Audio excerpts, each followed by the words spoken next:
I'm not sure God who wants this you to message hear is this. for, but it came to me, okay? And it came to me in how most things come to me, in the form of an analogy. So I need you to stay with me, all right? In this analogy, the life that we're born into is represented by an island, okay? This is the circumstances, the resources that we're born into, okay? This is where our family lives. They all stay on these islands, okay? And for some of you, you're fortunate enough to have a lot of resources and a lot accumulated on these islands, okay? So you really don't have to leave that island much, okay? Unless you want to, unless it's a vacation or you want something new, but not for necessity.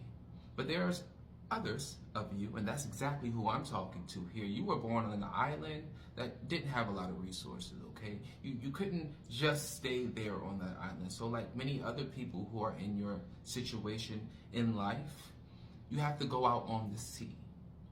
And the sea is representative of how we traverse through life, okay? It's when we go from one place to another, okay? In the sense of one opportunity, one place of being, one existence to another, okay? Stay with me. You know, your boats are your dreams, right? These are your aspirations, these are your goals, right? And usually when you come from an island that doesn't have a lot, you don't have a lot of resources to put into your dreams, to put into those boats that are going to get you from point A to point B. But you got to do it anyway, right? So you build these boats, okay? And they are powered by the air. And the air, you know, the wind is just the universe. It's just, sometimes it blows in your favor, sometimes it doesn't. So from most people like yourself in this position, you spend your life on the water, traversing from one area to another until the resources are depleted or until you feel no longer welcomed or whatever the situation is, and you have to go to another island, okay? And for the most part, you usually make these travels with people who are on the same path as you, with your family, with your friends, okay? With the community whom you gather throughout your life. And to the person that I'm speaking to, for the most part, you've always felt different from everyone else, okay? And the way that you saw things and the way that you thought things could be done, people told you were crazy, okay? And honestly, you kind of agreed with them at a certain point, okay? Based off of where you lived and where you grew up, you didn't see how what you thought was possible, what you thought saw for your life could even be. And yet, you just keep going, right? You go along, you go from island to island with your family and friends, and there are certain storms that happen in your life that separate you for a time. But it's after these storms, you tend to come back to that family, to that group, and traverse together. But to the person I'm speaking to, the collective I'm speaking to recently, not so recently, but recently you went through a storm that was much different from the others. A storm you weren't sure you would make it out of. It was deadly, okay? So deadly, in fact, that it destroyed your boat and you were capsized. And when you awoken, you were on a deserted island, far away from anything you had ever known, any island you'd ever seen, okay? And far away from any of your family, friends, and anybody you ever known. And you begin to panic. You panic because you've been told about these islands. You've heard a lot about these islands. This is where people go crazy. These are the things that end people, that people can't survive, right? You need community, you need space, you need your family, you need your friends, right? And sometimes you stay in situations that really don't fit you because you don't see another way out. Well, this storm put you in a situation where you were just on a deserted island. And like I said, when you first got there, you began to panic because it was totally different from anything you had ever known, okay? There was nothing on the island you had ever seen. It was totally different in not necessarily having the resources that you thought you needed to survive.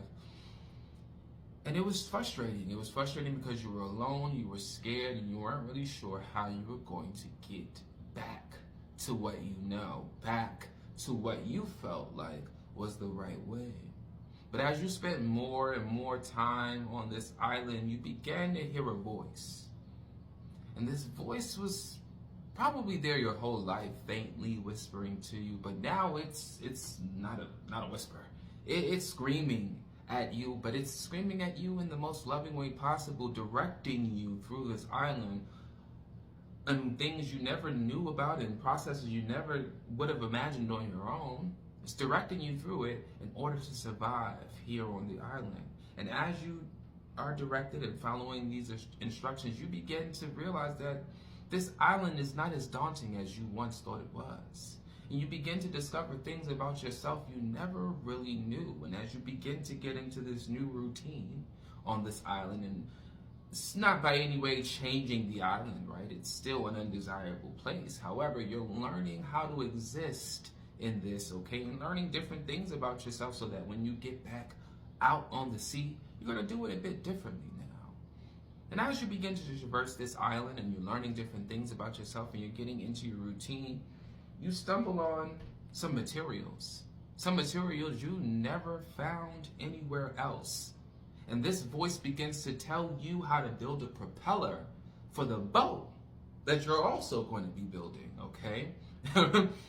That new dream that you're going to be building, okay, it's going to teach you how to build a propeller. And this propeller represents your internal strength.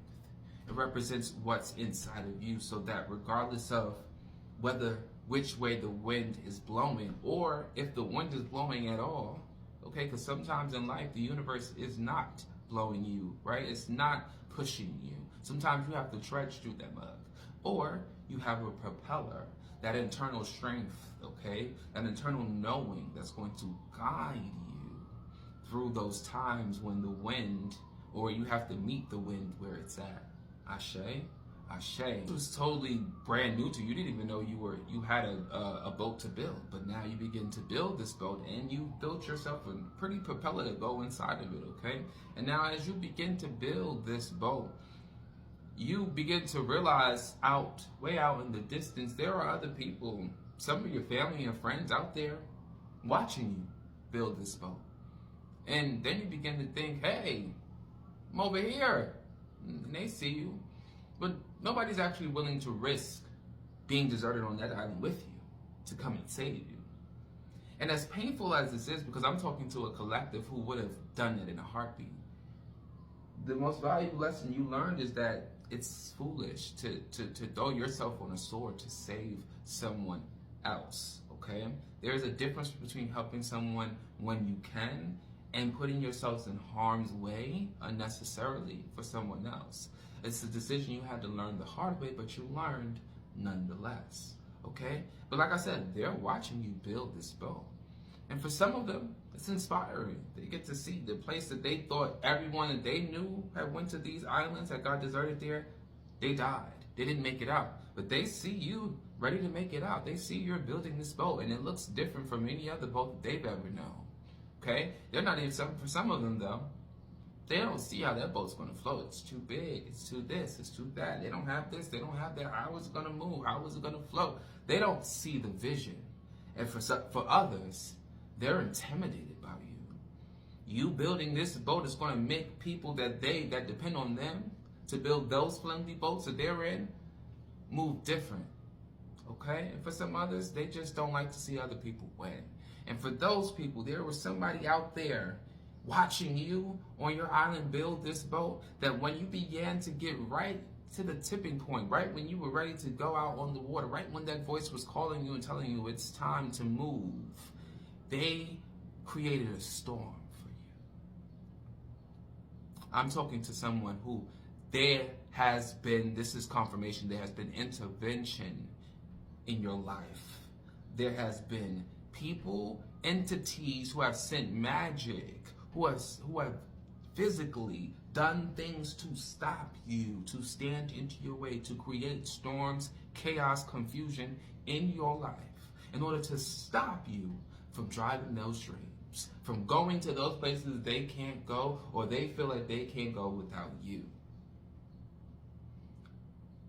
So now you're on the dock and you're seeing this storm, and this storm is a big one, similar to the one that got you stranded, and you begin to get worried.